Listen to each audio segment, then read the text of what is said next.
I would now be privileged to introduce the audience to the next set of panel members and the moderator for the next session, which is all about creativity.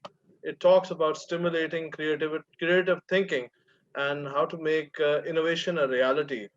I will first begin by introducing the moderator for the session. In fact, she used to represent GEMS Education as, if I'm not mistaken, as head of innovation, and currently she is with Mirai as managing partner, Ms. Christine Nasserghodsi.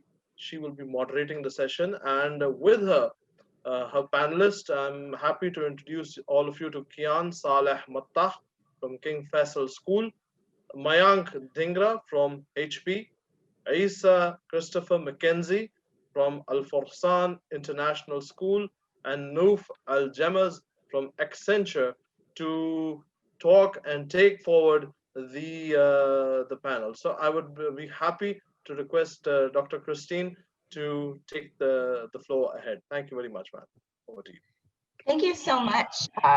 This is such a pleasure to be here, and what an exciting topic.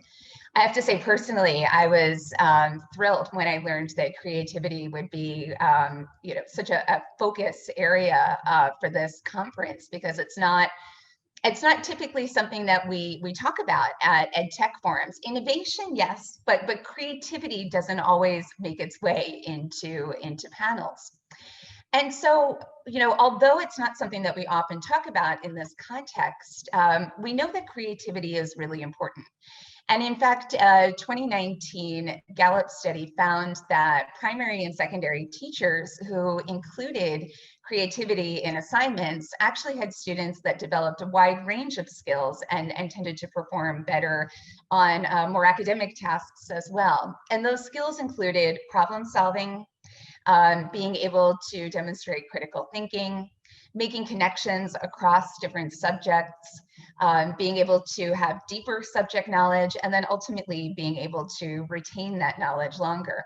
So whether we value creativity in and of itself, or we value creativity as a skill that helps us with agility or with lifelong learning, or we simply value creativity for the academic benefits, it certainly is something that we should be prioritizing.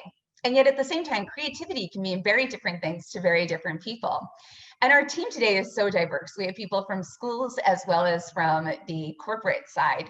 So I'm going to pose that question to each of the panelists. What is creativity in your context? Why is it important? And what are two ways you foster creativity? And so let me start off with Cian. Cian, over to you. Thank you very much, Christine. Good morning, everyone, or good afternoon, wherever you are in the world. I hope you're all well and safe and healthy, first and foremost. So what is creative thinking to me? So creative thinking I work in a school, so from my point of view, it's about thinking outside of the box, thinking different from the norm. Why would I say it's really important nowadays? If you see the world and how it's changing, the diversity in terms of jobs, I'm gonna look at it from the aspect of careers. Careers today, or careers that people are seeking today, maybe didn't exist 5 to 10 years ago. And if you look at the 21st century skills, creativity is high up there, meaning that a lot of companies and organizations, they want people who have that creative mindset, who can think outside the box, who can think differently, add that kind of unique kind of spice to their organization, so to speak. If I was to foster two things in creative thinking, I would go back to the foundation. I'm all about going back to the basics and the foundation, which is number one, confidence. You have to instill confidence in students. Confidence either within themselves or the surrounding environment. You may have students who are naturally confident, which is great. You have to direct them, give them the right direction. And those maybe don't have that much confidence. You have to create that positive environment around them to allow them to be confident individuals to go and explore. Another thing I would do to foster, which is one of the things I love to do, is student autonomy, student agency, allowing students to take control, allowing them to take that leap, make that mistake, learn from their mistakes, take chances, and as an educator, be behind them, supporting them every step of the way, kind of guiding them, rather than teaching them, you're guiding them, facilitating them, but you're allowing them to kind of like create their own path, so to speak. And I really believe that 100% fosters creative thinking. But just to mention one point, knowledge is a foundation also for creative thinking. That knowledge that the students have or they gain through autonomy is what helps them become creative individuals. Thank you so much, Cian. Let's hear another school perspective. Eesa, over to you, please. Hi, thank you, thank you. Just building on what Cian said, actually, in terms of the aspect of knowledge. In our context that we have in the school, we consider creativity to be the ability for students to apply their knowledge in contexts that are unfamiliar for them, figuring out real solutions to real world problems. So we focus heavily on the STEM subjects, and we try to nurture students to use their creative abilities in a way that are not only enjoyable for them, but also beneficial for the world. As an international school, this is a very important focus for us. It matters because, you know, we as human beings are continuously learning, and as our thirst for information grows, we will continuously discover new ways with or how to apply this information. At my school, we try to expose students to the international world, as I've mentioned. We consider the problems and organizations and people who are involved in trying to solve these problems. And this helps to encourage students, inspire students, and provide them with the necessary knowledge to tackle these problems.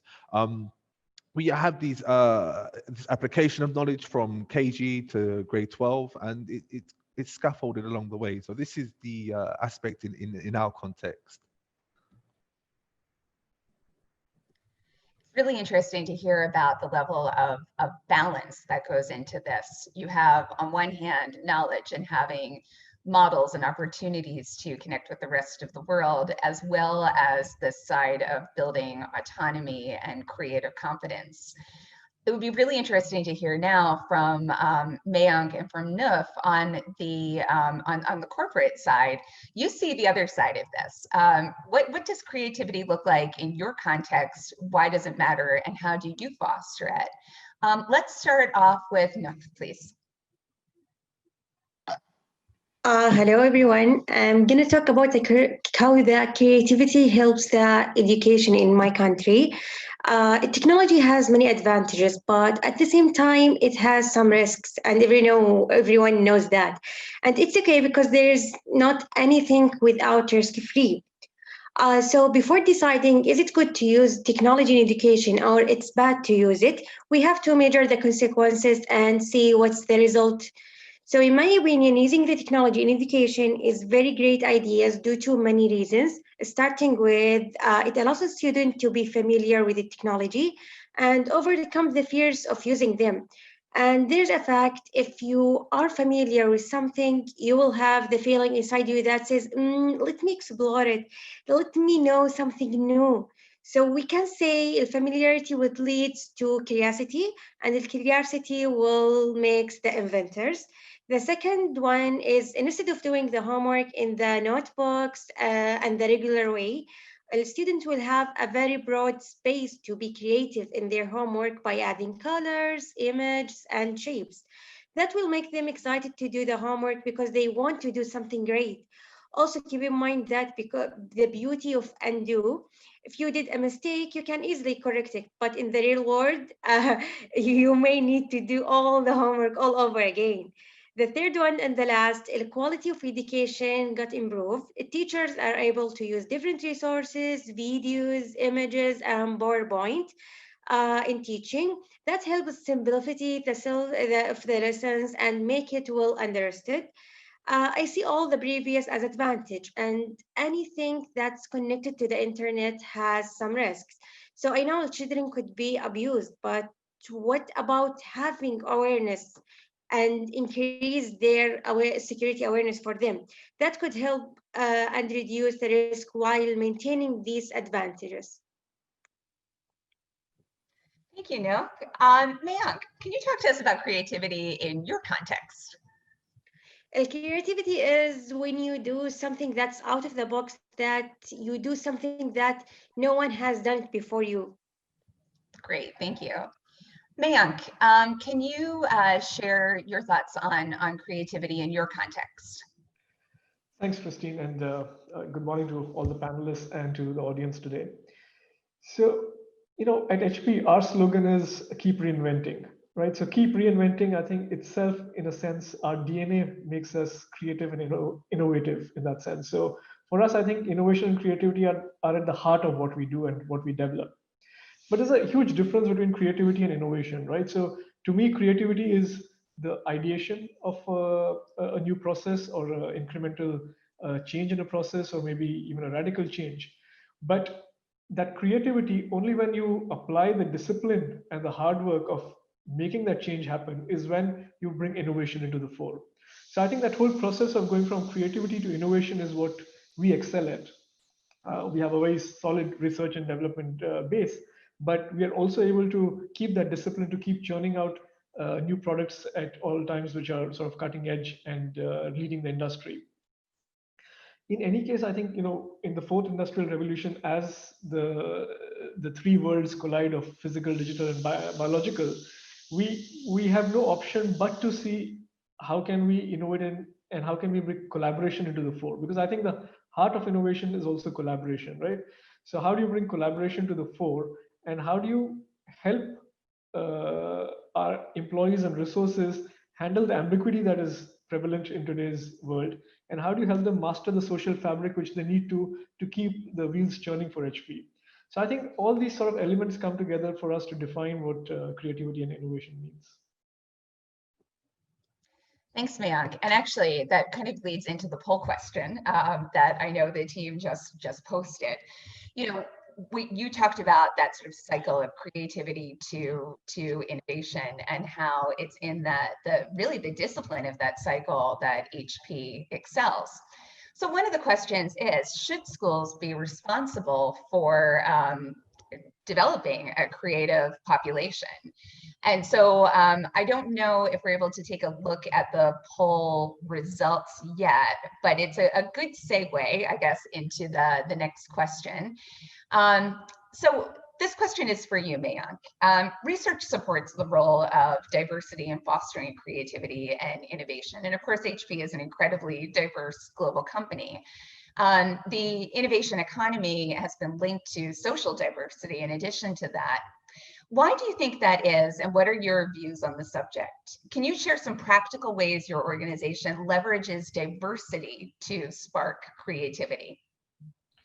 Absolutely, Christine. I think it sort of leads itself from what I said earlier, right? So the innovation economy is, in a sense, the fourth industrial revolution, and we have such new models in this in the fourth industrial revolution. You've got the PPP partnerships, the public-private partnerships. You've got integrated enterprises. You've got partner ecosystems, and so on and so forth, right? And like I said, collaboration is at the heart of it. So when you have these models which require resources to come together and high levels of empathy and understanding of dealing with disparate cultures, geographies, thought processes, then you need people who have a certain ability, right? Because you can't instantly start handling this melting pot, right? You need to have muscles that have been trained on how to manage this. And if one has had a journey which is just about, from an education point of view, if you have been straitjacketed into one point of view or shuttered into a single frame, then you're not able to do that, right? So I think education plays a big role in the formative years in terms of the ability to catalyze this thinking and the ability to open your mind, right? So that's really the lay of the land which is happening around us, right? And then if you look at what research is showing us, there was a recent Harvard review which gave compelling evidence that diversity really unlocks innovation and drives market growth. Because intrinsically, I think as managers, we understand this, but it's very hard to prove or quantify it. So, you need these kind of research and reports to say that what's really happening there, right? So HBR said that there are two kinds of diversity. One is inherent and one is acquired. And inherent are, of course, the ones that you're born with, which can be your ethnicity, your gender, and so on. And acquired is basically when you work in a different country or when you work in a multicultural environment like HP, that you start developing those kind of traits, right? And the best leaders, according to HBR are those who come with at least 3 attributes against both of these sections of acquired and inherent diversity, right? So they call this 2D diversity. And as per the report, they've said that these companies which have these 2D leaders are 45% more likely to report that their market has grown over the last previous year, and 70% more likely to report that the firm captured a new market. So this gives us really strong evidence, empirical evidence to say that, you need to have innovation at the heart of a company, and diversity and inclusivity drive that, right? Because that's the only way to bring that about. Now, if I look at HP, closer home, we are doing some really interesting things at the corporate level from a D&I perspective. We have, for one, the most diverse board of directors of any US tech company. We actually have a chief diversity officer on our global leadership team as well. And we have an active global diversity advisory board. So, we're sort of really, I think, taking the lead in this front in terms of D&I.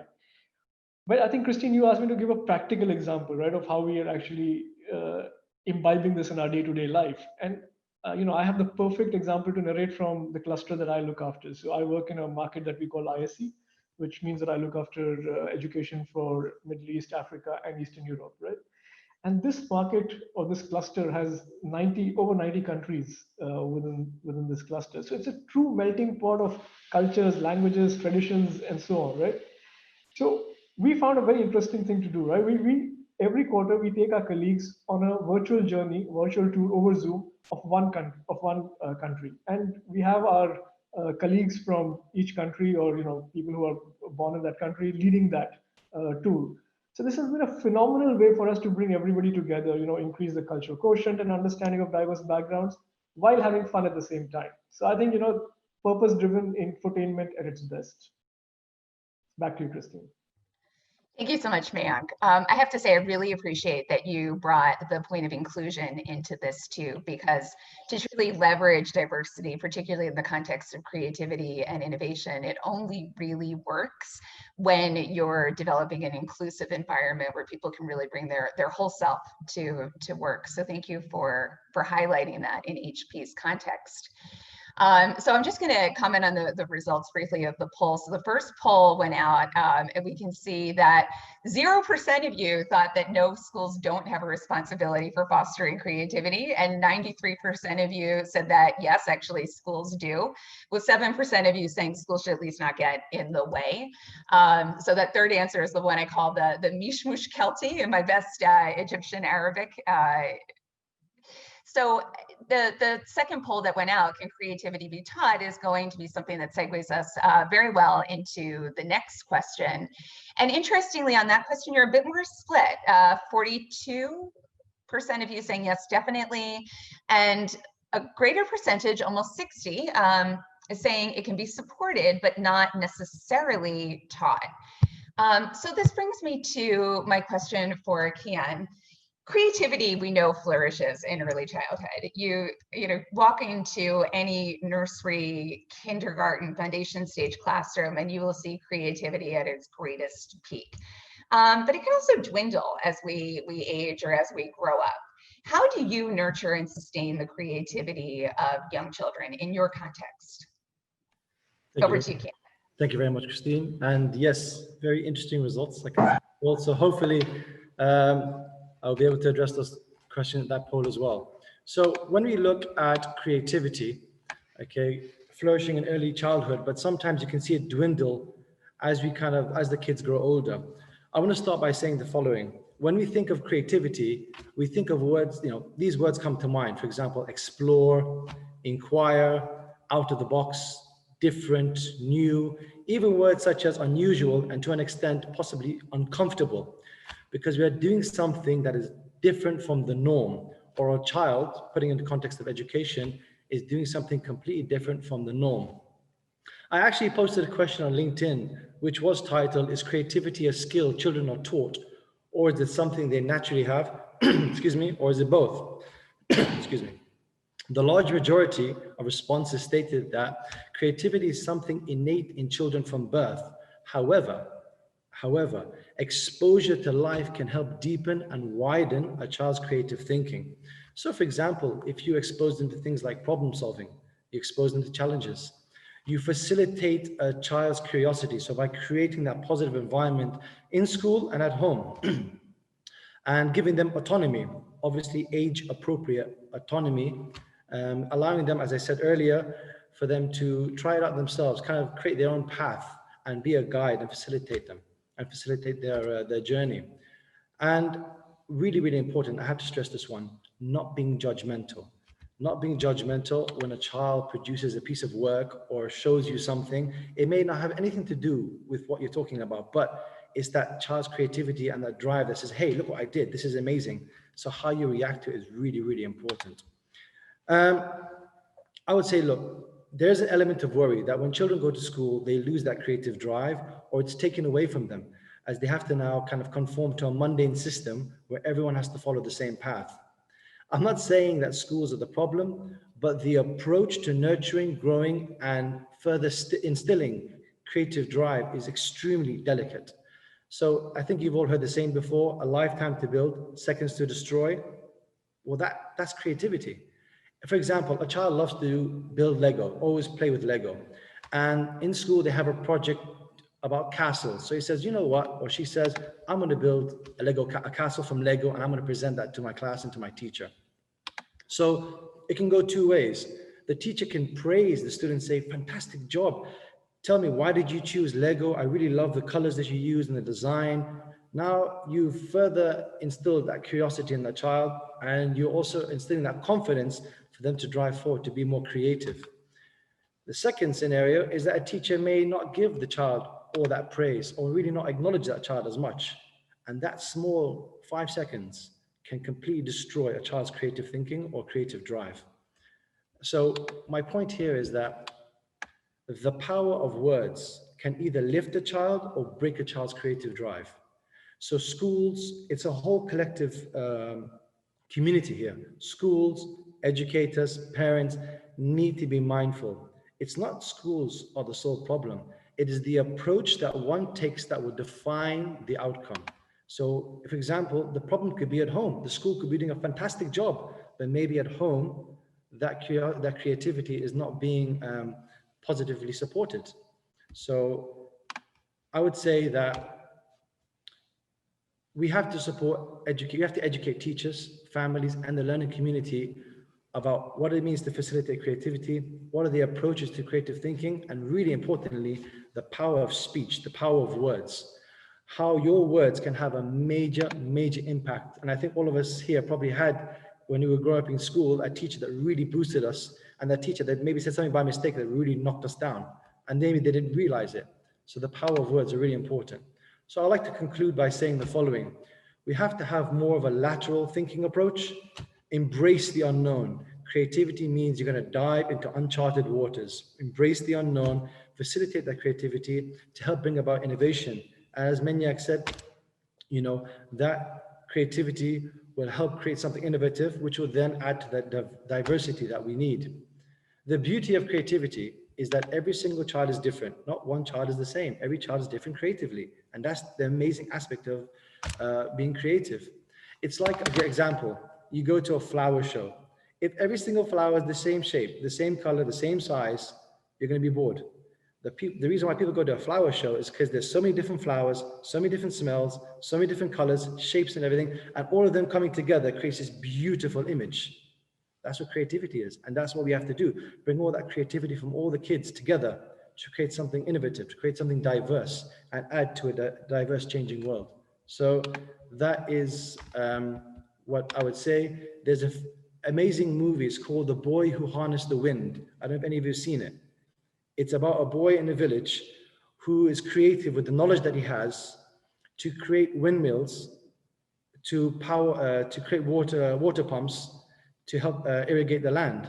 I mean, that is a fantastic example, I can say, of being creative with the knowledge that you have. Back to you, Christine. Thank you, Cian. That's a beautiful example. So this actually brings us to the next question. As you said, there is an ecosystem that surrounds a child's development, and then also their sort of sustained creativity. And that includes the school. It also includes parents. And schools, you know, I think sometimes we tend to think of schools as being these traditional old-fashioned places, but in reality, schools have changed a lot. And schools have invested quite a lot in things like project-based learning, fostering creativity, and there is at least a general sense that this is something that really matters in an educational context. At the same time, school has radically changed since March. And so distance and hybrid learning in some cases may have contributed to greater opportunities for creativity and for critical thinking. But at the same time, there may also be some contexts where it may have reduced those opportunities. So what I'd like to do is address this question to Eesa. While some argue that hybrid and distance learning has been, even in more progressive schools, has been brought to a more chalk and talk type of model, I'd love to hear your thoughts about this. You know, what have your experiences been? How have you addressed creativity in distance and hybrid learning or innovation? And how has your school really tried to make sure that distance learning doesn't turn into, you know, pre-recorded or even live lectures with the teacher delivering to students? So over to you, Eesa. Thank you. Actually, Cian touched on something that when I was thinking about it, I think I was in grade 1 or year 2, where a teacher actually scorned me because they asked me what would the best material be to create a house, and I chose straw and paper, and he said, well, why did you choose straw and paper? This is, you know, it should be bricks and water. We discussed this already, etc., etc. So it took me back a bit, and how that affected me as a person.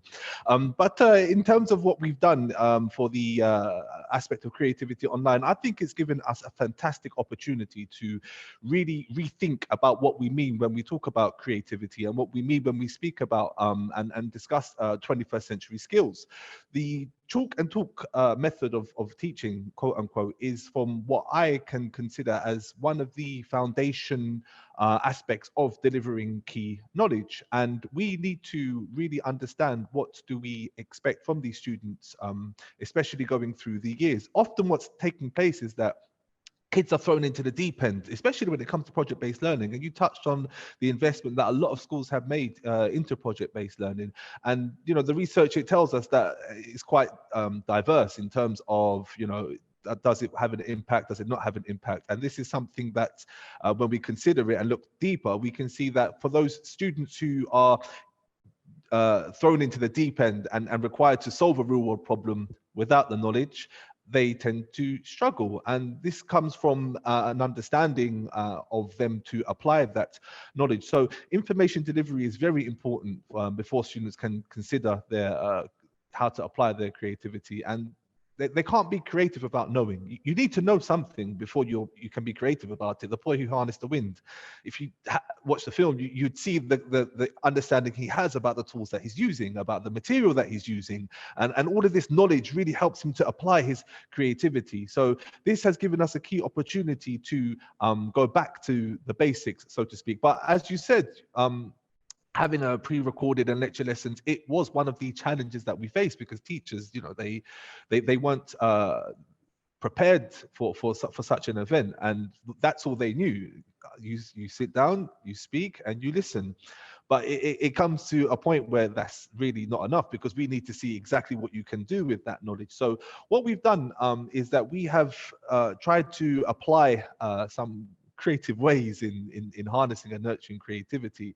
One of the most important things is to adjust our assessments and make sure they're set in place to gather student understanding. What do they know before they're able to participate in projects that require them to think a little bit deeper?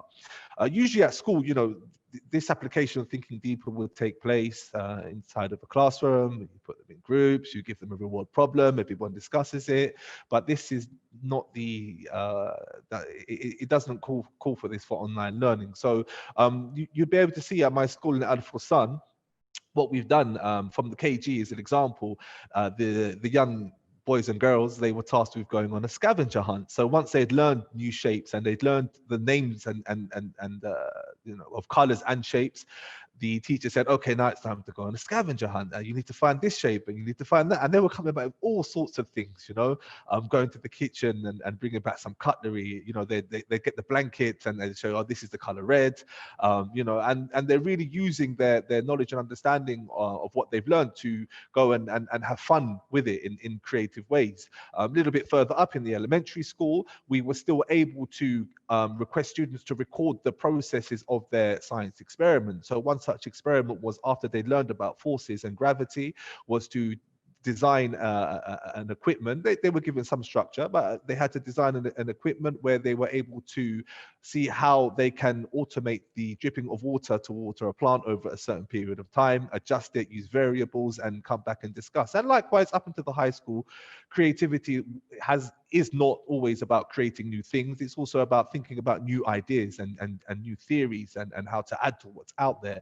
And this took place, you know, our high school students, they had researched, I think in this particular project, it was about World War I, and they discussed, if this had changed, what would have happened? You know, how could this event change the history of the world, or what would be different if this would have happened? So all of these different things from KG up until grade 12, you know, for online learning have helped us to harness and nurture creativity. So yeah, I think we're doing the best that we can, but of course, you know, there's always more out there for us to explore. Cian, I can see you nodding your head vigorously. Did you want to add anything to that? No, I just like what he said, and I agree with everything. You know, when students are learning at home, it's a challenge. How can you sit in front of a laptop or a computer for 6 hours? Imagine how that drains you mentally and emotionally.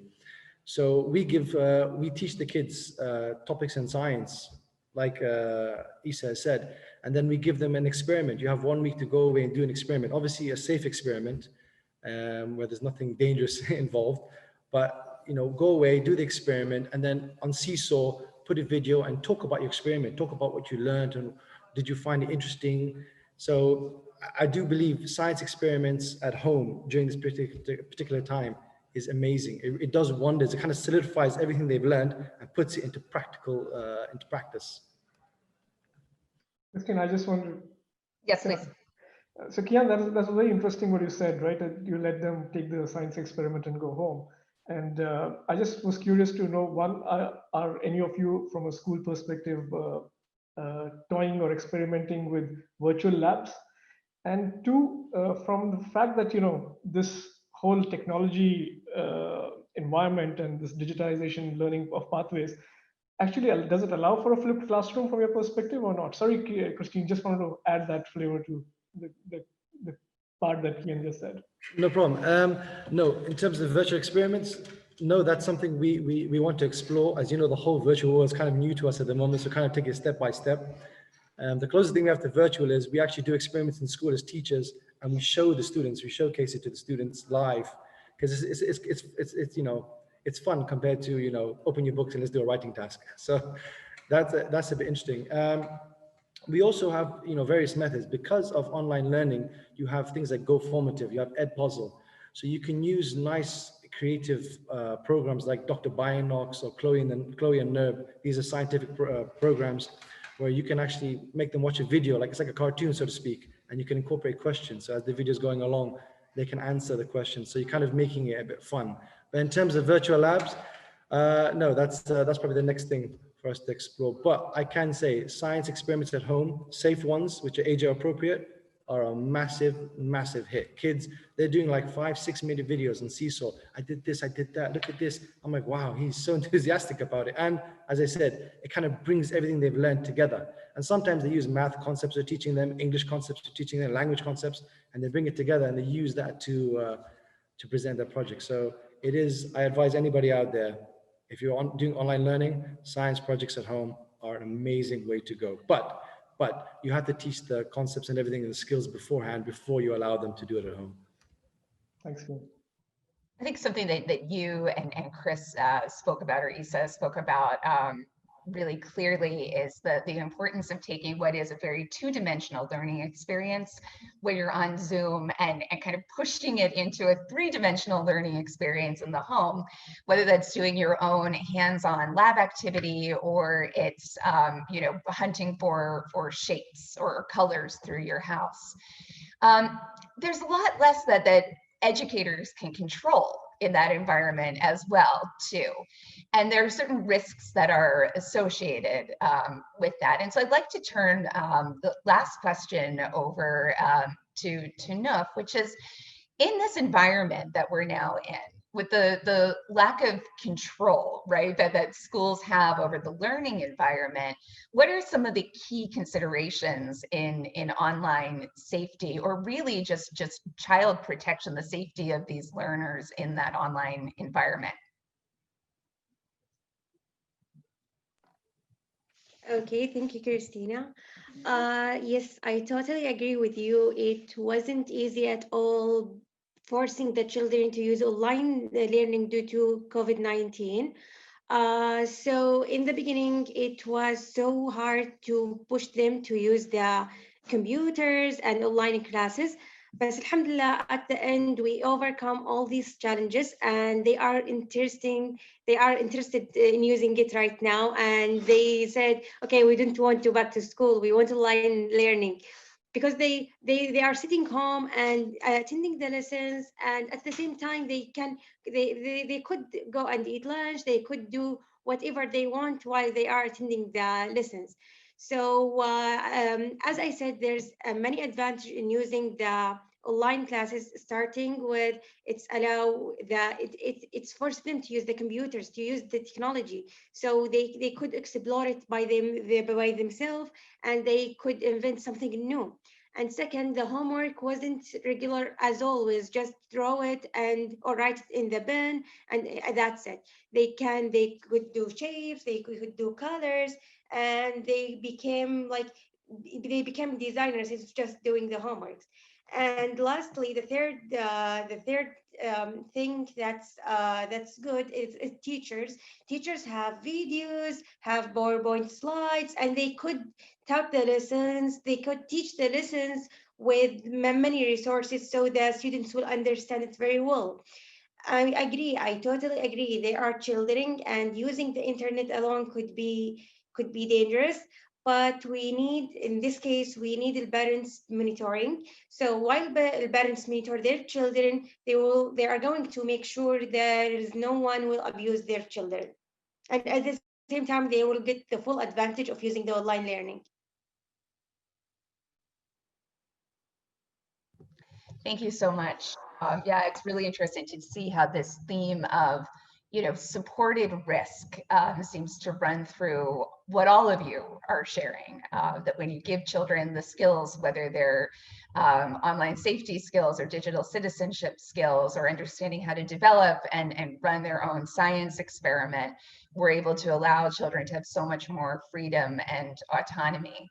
Looks like we have time for one quick question. Let's take a quick look here. Okay, so the question is, how did your schools handle such creative exercises during the lockdown in e-learning? I think we heard a couple of examples there. Cian or Eesa, would one of you want to share perhaps some activities or approaches you use to really just keep creativity flowing during the lockdown? Yeah, I think that's one of the key activities, as I mentioned, especially for the KG, was a scavenger hunt that they used to apply their knowledge. But there's a plethora of activities out there, and it just takes collaboration between teachers who are able to share their experiences and share their knowledge to, again, think of creative ways on how to adjust these activities for online learning. And this comes from a culture of sharing opinions. It comes from a culture of being able to voice and discuss ideas. So I think one of the most important things as a school, not as an individual teacher, but as a school, is to have those discussions with teachers. Pose that question to your own members of staff, perhaps. You know, you could say to them, what's the best way for us to handle this activity online? What do you guys think? And you'll be so surprised in some of the responses that you get. So that's my contribution to that question. Wonderful. Well, I think we are just at time, and the group is ready for the next panel. I would just love to thank all of the panelists for your contributions today. I definitely am inspired, and actually have a few new practical ideas that I'm going to take away and share with some of the schools that we work with. So thank you for that. Over to you, Fad. Thank you very much. Yeah. Thank you. Thank you, Christine. Thank you, Cian. Thank you, Eesa. Thank you, Mayank. Thank you, Nouf. Thank you very much. Thank you for a wonderful panel. And it was great listening to like-minded people about creativity. And yes, as Cian mentioned, every student is creative and they are special indeed. They think differently, and there's quite a lot to take from this discussion.